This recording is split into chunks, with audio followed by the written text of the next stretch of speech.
Pessoal, Dr. Bruno Benigno, uro-oncologista, cirurgião, falando aqui de São Paulo. Hoje é um dia especial para todos nós da comunidade médica, para pacientes que lutam contra o câncer de bexiga. Agora acontece do dia 15 até o dia 17, até amanhã, em Barcelona, na Espanha, mais um congresso europeu de oncologia. Tá? Eu não tive a oportunidade de participar dessa vez fisicamente, estou aqui em São Paulo, mas estou acompanhando virtualmente o congresso e trago uma excelente notícia para todos os pacientes portadores de câncer de bexiga que infiltra a musculatura do órgão, que infelizmente é uma condição que traz alto risco de metástase, e esses pacientes são direcionados para o tratamento de retirada da bexiga, que é a cistectomia. Então, se você chegou nesse vídeo, provavelmente você está acompanhando, está tratando um câncer de bexiga, ou conhece alguém. Pode ter a forma superficial, que é aquela situação onde não há necessidade de retirada da bexiga, mas infelizmente você também pode estar passando por uma situação de ter que retirar a sua bexiga. Tradicionalmente, até hoje, até esse dia, eu estou gravando esse vídeo aqui dia 16 de setembro de 2024, talvez você vai estar assistindo aí no futuro. Até hoje, o tratamento padrão para homens e mulheres que têm essa forma mais agressiva da doença é fazer um tratamento com quimioterapia antes da cirurgia. Essa quimioterapia pode durar mais ou menos 2 meses de tratamento, 1 mês e meio a 2 meses, a depender do tipo de quimioterapia. E logo quando você acaba a cirurgia, a quimioterapia, o oncologista encaminha para o cirurgião para executar a cirurgia de retirada da bexiga, chamada cistectomia radical. Isso é feito há 40 anos, e é um estudo que foi publicado lá, enfim, há 40 anos atrás, que mostrou que fazer quimioterapia antes da retirada da bexiga melhora os resultados da ordem de 7 a 16%, e isso tem sido o padrão desde então. Só que a gente sabe que mesmo com esse tratamento, a chance da doença voltar, de recidivar e a expectativa de sobrevivência desses pacientes pode ser diminuída. E várias estratégias foram tentadas, inclusive com imunoterapia. Só que é a primeira vez que um estudo que mostra a associação entre quimioterapia e imunoterapia antes da cirurgia se mostrou benéfico, com aumento da expectativa da chance de cura e aumento da expectativa de vida dos pacientes. Então eu vou apresentar para vocês esses slides que foram disponibilizados e que vieram a público ontem, Então esses slides eles estão em inglês, a gente não teve tempo de traduzir. Eu vou usar aqui uma linguagem, embora técnica, mas eu vou traduzir isso para você de forma muito palatável, para que você entenda mesmo uma apresentação que foi feita para informar médicos do mundo inteiro. Então esse aqui é o congresso que acontece em Barcelona, chama Congresso da ESMO, que é o Congresso da Sociedade Europeia de Urologia. O nome do estudo chama Estudo Niagara, ou Niagara, e é um estudo que contou com pesquisadores de diversas partes do mundo. Inclusive nós temos aí o orgulho de ter um dos pesquisadores brasileiros envolvidos nesse estudo, que é o Dr. Ariel Kahn, dá os créditos aqui para ele, que é o chefe do Serviço de Oncologia aqui do Hospital Alemão Oswaldo Cruz, ao qual eu também faço parte, coordeno uma das equipes de urologia lá do Hospital Alemão Oswaldo Cruz, e o Dr. Ariel Kahn foi um dos pesquisadores que participou desse estudo. Então, esse estudo estava sendo recrutado no nosso centro aqui no hospital, no Oswaldo Cruz. Então, nós participamos como instituição na publicação desse estudo que muda a prática clínica no mundo a partir de hoje, para pacientes com câncer de bexiga. Convido você a assistir esse vídeo também no nosso canal, gratuito no YouTube, Câncer de Bexiga, qual é o melhor tratamento. Então esse vídeo está bem ilustrativo e didático, basta você escanear o código de barras. E também, se você está se preparando para uma cirurgia de retirada da bexiga, aqui vai cirurgia da bexiga, preparação e recuperação. Então eu espero que você aproveite esses 2 materiais para tirar algumas das suas dúvidas. Não esqueça aqui de se inscrever no canal e ativar as notificações. Para quê? Para que você receba quando nós colocamos novos vídeos. E se esse conteúdo for interessante, nos ajude a chegar ao maior número de pessoas compartilhando nas suas redes aí de WhatsApp, nas suas redes pessoais. Então vamos lá. Então, o que você sabia até então? Bom, sabia-se que o tratamento com quimioterapia, aqui como eu falei para vocês, ele já era um tratamento bem estabelecido há mais ou menos 40 anos, vejam. Há mais ou menos 40 anos já se sabia que a quimioterapia, que é chamada de NAC, que é o Neoadjuvant Chemotherapy, ou seja, uma quimioterapia feita antes da cirurgia. Isso a gente chama de neoadjuvância. Então, alguns conceitos básicos. Neoadjuvância é quando o médico faz um tratamento, por exemplo, com quimioterapia, antes do tratamento definitivo, que é a cirurgia. Adjuvância é quando você faz o tratamento com a cirurgia e depois da cirurgia a gente complementa com um tratamento, por exemplo, a quimioterapia e a imunoterapia. Então, neoadjuvância antes, adjuvância após, ok? Então, primeiro conceito importante. Segundo, a gente sabia que 50% dos pacientes, 50% dos pacientes experimentam uma recorrência dentro de 3 anos. Por quê? Porque a doença é muito agressiva, o câncer de bexiga é muito agressivo.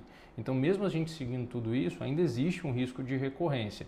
Outra coisa que nós sabíamos que a doença, vocês vão ver muito essa sigla, MIBC, que é Muscle Invasive Bladder Cancer, que é câncer de bexiga invasivo da musculatura, que é a forma mais agressiva. Nós sabíamos que, baseado nesse estudo, nesses 2 estudos aqui anteriores, que foi o Checkmate e o Ambassador, mostraram que depois da cirurgia, se nós fizéssemos uma imunoterapia para complementar, os resultados eram bons, mas até então nós não tínhamos nenhum estudo que mostrava que fazer quimioterapia antes da cirurgia também era benéfico. Então, nós já fazíamos quimioterapia para um público muito seleto de pacientes. Quem?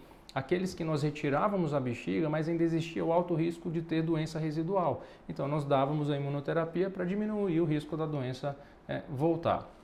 Nós sabemos também que uma das teorias era, se você fizer esses inibidores aqui de checkpoint, que é a imunoterapia, juntamente com a cirurgia, isso ia alterar o ambiente micrometastático e poderia melhorar a resposta.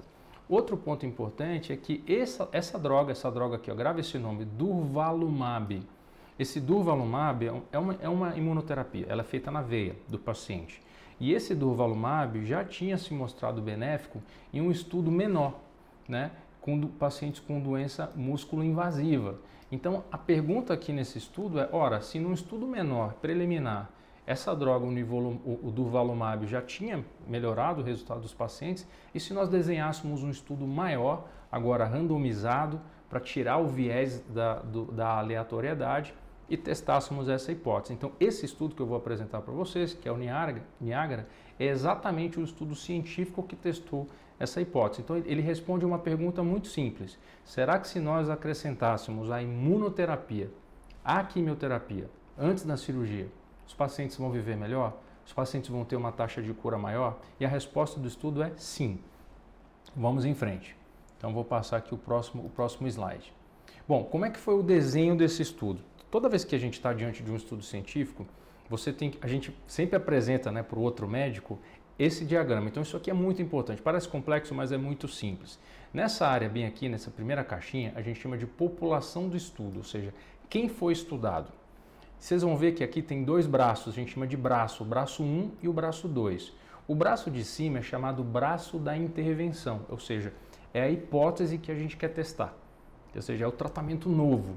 Né? O tratamento novo geralmente é comparado com um outro braço, que é esse aqui, que a gente chama de braço comparador, certo? E nesse braço comparador, geralmente vai a droga que é o padrão até então, né? Que era o mais usado até então. E nesse caso, o que era mais usado é a quimioterapia com essas 2 drogas aqui, ó, chamadas cisplatina e carboplatina. Você não precisa gravar esses nomes, os médicos sabem, vocês não precisam chegar para o seu médico e perguntar se é cisplatina. O médico vai saber qual é a droga, e essas drogas são consideradas hoje o padrão. Existem outro esquema de droga, que eu não vou entrar em detalhes, mas só para vocês saberem. Tem uma droga que essa aí é o esquema GC e tem o esquema MVAC, que é com 3 drogas. Esse esquema é mais tóxico. E, na verdade, esse é o esquema que foi pesquisado há 40 anos atrás. Esse esquema aqui do estudo é GC, que é feito para pacientes tolerarem um pouco melhor o tratamento, mas não foca nisso agora, tá? E esse grupo de pacientes foi comparado ao grupo que recebeu a quimioterapia, ou seja, esse grupo da intervenção recebeu o mesmo tratamento que é o padrão, mais a imunoterapia, certo? E aí esses pacientes foram randomizados, né? Aqui o R, tá vendo? Randomização para cair em um dos braços, braço 1, braço 2. E depois esses pacientes de ambos os grupos, olha, foram operados. Então aqui está a cirurgia. Então todo mundo recebeu a cirurgia. Então foi num braço quimioterapia com a imunoterapia, o outro braço recebeu só a quimioterapia, todo mundo foi operado e depois dessa cirurgia, no grupo da imunoterapia, eles continuaram recebendo a imunoterapia por mais alguns meses. E no grupo que recebeu só quimioterapia, acabou por aí, fez quimio, cirurgia e parou, não recebeu mais nada. E a quarta parte aqui para você entender é o que eles vão avaliar. Então aqui a gente coloca como desfecho primário. Desfecho primário é o que eles chamam de Event Free Survival, ou seja, o quanto que esses pacientes vão ficar, né, vão ser acompanhados e não ter, por exemplo, uma recidiva da doença, enfim, o quanto que eles vão ficar bem depois. E além disso, quantos desses pacientes a doença vai sumir completamente, ou seja, eles receberam tratamento com químio mais imunoterapia, fizeram a cirurgia e na hora que foi analisada a bexiga, o tumor tinha sumido, que a gente chama de resposta patológica completa. E além disso, eles querem saber, claro, se os pacientes vão viver mais ou não, tá? Então, basicamente, é assim que você deve interpretar esses dados, assim que é o desenho de um estudo. Parece complexo, mas na verdade não é complexo, é super simples de entender. Bom, aqui eu vou pular porque não tem muito interesse para vocês, mas só para vocês entenderem, todo estudo é apresentado como é feita a análise estatística, para saber se esse estudo teve o poder de encontrar o resultado que ele estava pesquisando. Então os pesquisadores são transparentes nesses dados, eles não podem simplesmente chegar lá e dizer, olha, o meu estudo funcionou, deu certo. Não, eles têm que dizer qual foi o método estatístico que foi usado. Então aqui, para um público não médico, essa informação ela não é importante. Importante você saber que isso foi avaliado, ou seja, o estudo ele é um estudo sério. E aqui também eles colocam como foi todo o recrutamento, desde o início. Então olha só, aqui no início eles pegaram 1.500 pacientes, depois desses 1.500 pacientes sobraram só 1.063 que foram realmente factíveis de entrar no estudo. Depois eles dividiram em dois grupos de 533 pacientes. E aqui eles mostram quantos desses pacientes no final de fato receberam a cirurgia e de fato concluíram o tratamento.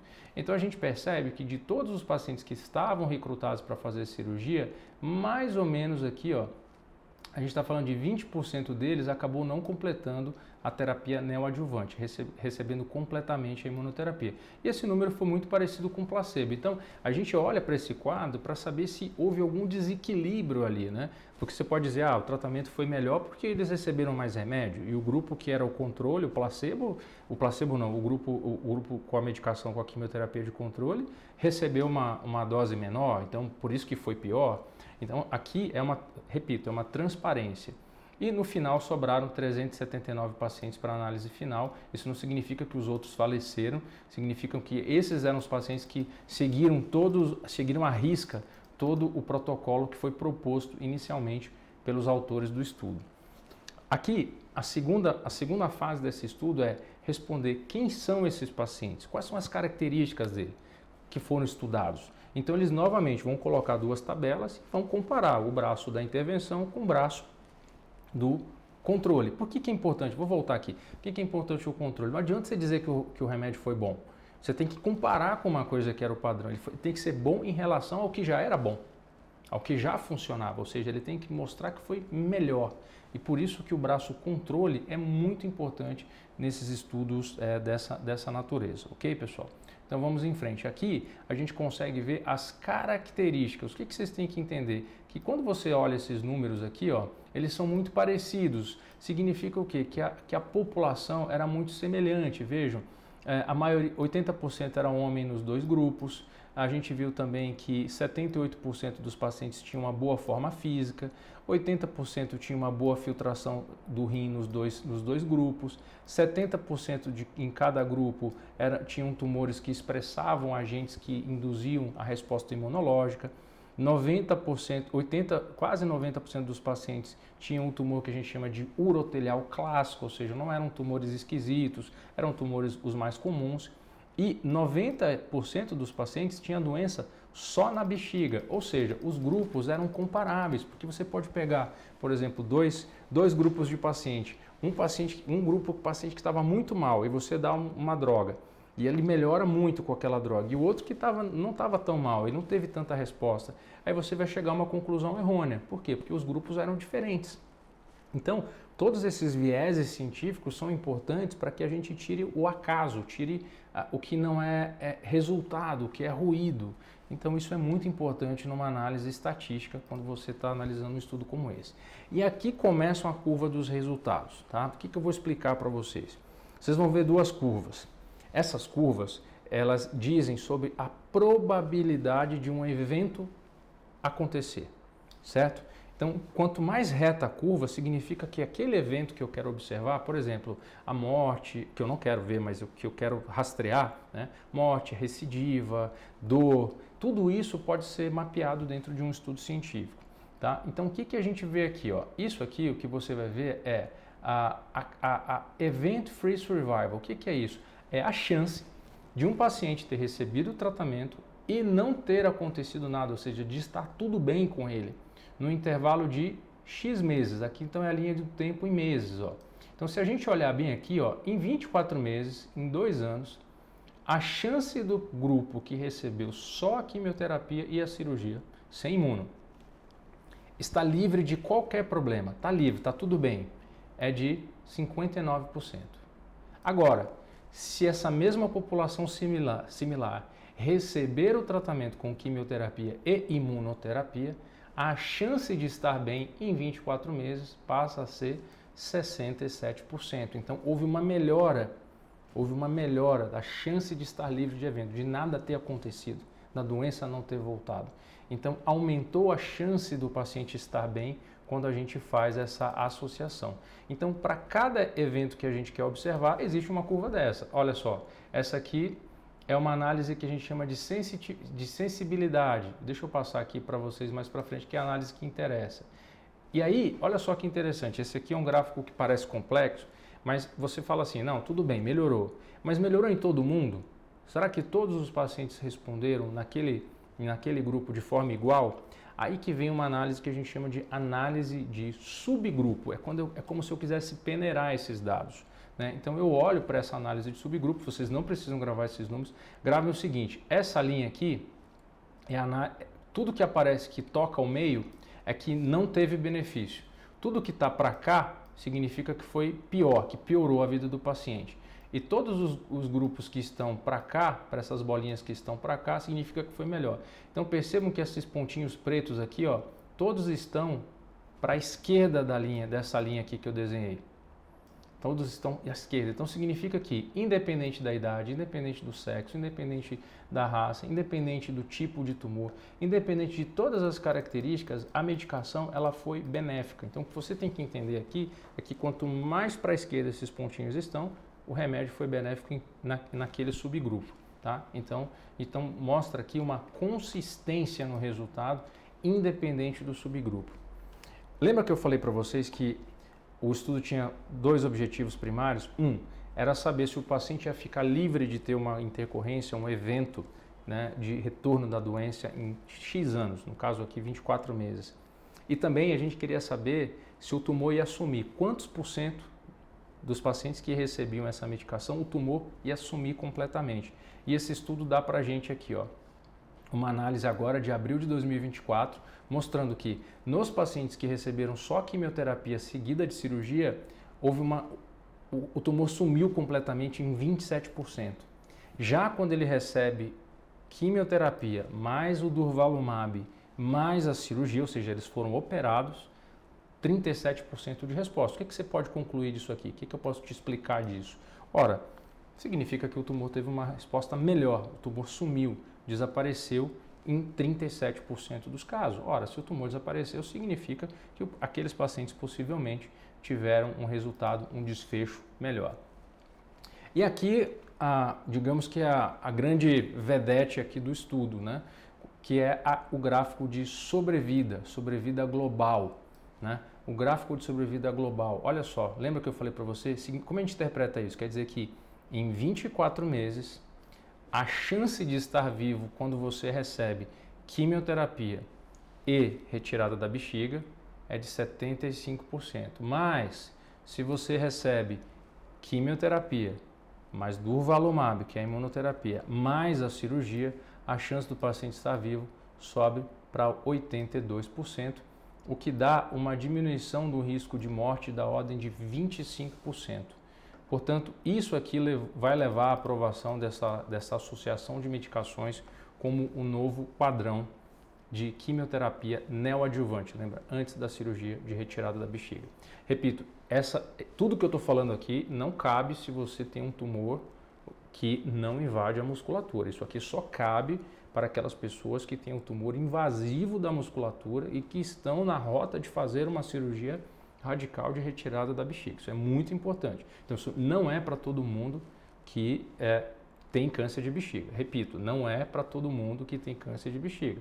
É para aquelas pessoas que têm a forma invasiva da musculatura, certo, pessoal? Então, vamos adiante. Bom, novamente, lembra que eu falei para vocês? Análise de subgrupo. Quando a gente olha para a análise de subgrupo, vocês já percebem que em alguns subgrupos as bolinhas já tendem a tocar no zero aqui. Então, é possível que com o acompanhamento no futuro a gente consiga ver esses resultados melhorando, mas parece que alguns pacientes que tinham um tumor na análise de subgrupo, um T2, não se beneficiaram tanto, parecem que aqueles pacientes que tinham uma filtração do rim um pouco debilitada não se beneficiaram tanto. Então, na análise de subgrupo ainda não fica claro que esse benefício ele foi importante para todos os pacientes. E parece que as mulheres tiveram um melhor benefício e aqueles pacientes que tinham aqui menos de 65 anos se beneficiaram mais. Então, que tinham uma alta expressão de agentes imunizantes, né, que a gente chama de PDL1. Então, esses pacientes se beneficiaram mais, que eram negativos, diferente daqueles que tinham uma expressão alta. Isso aqui ainda vai ter que ser investigado, porque um paciente que tem mais expressão desse marcador foi pior do que o que tinha menos, né? Então, aí é onde nós pesquisadores vamos cavar nesses dados e até descobrir novas estratégias de tratamento no futuro. Então, pessoal, aqui eu não vou... muito importante, aqui a gente tem que falar, claro, em termos de efeitos colaterais, né? Com tudo, né? Não é só maravilha. Então, essas drogas, elas causam efeitos colaterais.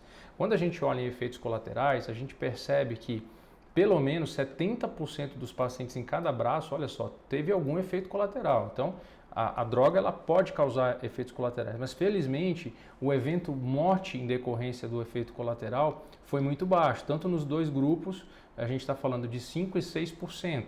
Né? Aqui está em decorrência de complicações da cirurgia, complicações da imunoterapia, da quimioterapia, não é só da medicação do durvalumab. E vejam que o grupo que recebeu a droga não teve mais efeito colateral do que o grupo que recebeu o tratamento padrão, mostrando que a droga não levou a um aumento na incidência de morte.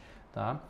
A taxa de descontinuidade do tratamento foi de 15% em cada braço. O que significa isso? Que um tratamento que 15% dos pacientes não consegue chegar até o final. Agora, quando você vê um tratamento que é muito bom, mas só 15% dos pacientes vai até o final, ou seja, é muito bom, mas é bom para poucos. Então, não, um tratamento muito tóxico. Não é o caso. Aqui 15% não chegou até o final por conta de efeitos colaterais, o que para a oncologia é considerado relativamente pouco. Tá? Até 15%, 20% a gente considera pouco. Tá? Mas, claro, não são drogas isentas de efeitos colaterais, né? Muito pelo contrário, elas têm efeitos colaterais. Agora, quando a gente olha a taxa de mortalidade provavelmente relacionada ao tratamento com quimioterapia ou com imunoterapia, a taxa de mortalidade foi de 0,6%, mostrando que, novamente, são medicações seguras e bem conhecidas. Bom, eu não vou passar muito nesses detalhes, a minha intenção aqui é não deixar essa apresentação muito técnica, muito cheia de detalhes, que eu ainda vou cavar mais nesses números para trazer para vocês aqui. Mas a minha mensagem é, primeiro, o estudo NIAGARA é o primeiro estudo, fase 3, que é o maior nível de evidência, que mostra que a imunoterapia ela demonstrou estatisticamente benéfica em pacientes que têm o câncer de bexiga invasivo da musculatura, quando associada à quimioterapia e seguida de retirada da bexiga. Tá? Mostrou uma diminuição do risco de morte da ordem de 25%. e uma diminuição de 32% no risco de eventos, por exemplo, de recorrência, o que é muito bom. Os efeitos tanto de diminuir a recorrência e de melhora da mortalidade foram consistentes em todos os subgrupos. Isso é importante. E a taxa de resposta patológica significa o quê? A quantidade de pacientes que o tumor sumiu foi significativamente maior nos pacientes que recebeu a associação das duas drogas. Então, a adição do durvalumab, que é uma quimioterapia, junto à quimioterapia, também foi bem tolerado e as complicações foram bem manejadas. E não surgiram novos efeitos colaterais que não eram conhecidos até o momento. Outro ponto importante, o nivolumab, que é essa droga, não atrasou a cirurgia, isso aqui eu não mostrei para vocês, mas o tempo médio entre o final do tratamento com quimioterapia e o durvalumab foi em torno de 35 dias. E quando a gente comparou com a quimioterapia foi exatamente o mesmo, ou seja, o fato dos pacientes terem recebido a imunoterapia não atrasou a sua cirurgia, não atrasou o seu tratamento definitivo. Então, esse estudo, que é o estudo Niagara, ele suporta o uso perioperatório, antes da cirurgia, de durvalumab mais a quimioterapia, como potencial novo padrão no tratamento com câncer de bexiga músculo invasivo. Então, é um grande dia, é uma excelente notícia. Eu espero em breve que essa aprovação venha para a bula da medicação no Brasil. Como o estudo foi publicado ontem, ainda existe todo um trâmite legal, burocrático das autoridades que regulam isso, né, para que esse tratamento seja aprovado e a gente possa estar usando em breve aqui nos nossos pacientes brasileiros. Mas é uma grande notícia para você e para mim, que somos interessados, eu como médico, você como paciente ou familiar, no tratamento dessa condição que infelizmente assola muitas pessoas. Caso você queira baixar o artigo na íntegra, está aqui, você pode escanear esse código de barras, o artigo está em inglês, então você pode usar se não tiver familiaridade com o inglês. Foi publicado numa das revistas mais importantes de medicina no mundo, que é o The New England Journal of Medicine, que é um dos periódicos mais respeitados. E aqui a lista de autores, inclusive o nosso amigo aqui, ó, cadê o doutor Brasil, doutor Ariel Kahn, tá aqui, ó, doutor Ariel Kahn, lá do Hospital Oswaldo Cruz, também a gente trabalha junto, grande amigo, parceiro, um profissional excelente e de alto gabarito aí, internacional. Para você que não me conhece, eu sou o Dr. Bruno Benigno, sou um cirurgião, urologista, uro-oncologista, trabalho e atuo aqui em São Paulo, capital. Sou diretor da minha clínica, da clínica Uro-Onco, de onde eu estou gravando aqui esse vídeo, e membro do Instituto de Urologia, Robótica e Oncologia. Se você quiser seguir mais sobre o meu trabalho, acompanhar o nosso dia a dia, basta acessar aqui no Instagram, ou se tiver alguma dúvida privada, uma segunda opinião, alguma coisa do tipo, entre em contato com a nossa equipe através aqui desse WhatsApp ou escaneando esse código de barras, ou então simplesmente deixe seu comentário aqui no vídeo, deixe a sua pergunta, compartilhe a sua experiência conosco. E se esse conteúdo foi valioso para você, tenho dois pedidos. Primeiro, escreve aqui embaixo no comentário para o algoritmo impulsionar esse vídeo, a gente atingir a maior quantidade de pessoas que precisam dessa informação. Escreve cheguei até o final e coloca embaixo aqui, assim como está escrito, câncer de bexiga, tudo junto, assim ó. Escreve aí, câncer de bexiga, tudo junto. E isso vai ajudar a gente, e compartilha aí com as pessoas que vocês possam, que vocês sabem que vão se beneficiar. Temos a nossa área exclusiva para membros e também mais de 750 vídeos gratuitos na nossa plataforma. Considere tornar-se um membro e acessar aqui o nosso canal. Mais uma vez, muito obrigado pela atenção e obrigado por compartilhar comigo e com outras pessoas essa grande notícia, que eu tenho certeza que você vai ajudar muitas outras pessoas, assim como você recebeu esse conteúdo gratuitamente. Faça a sua parte e informe os outros com informação, com credibilidade. Grande abraço, se cuidem e até a próxima. Tchau, tchau.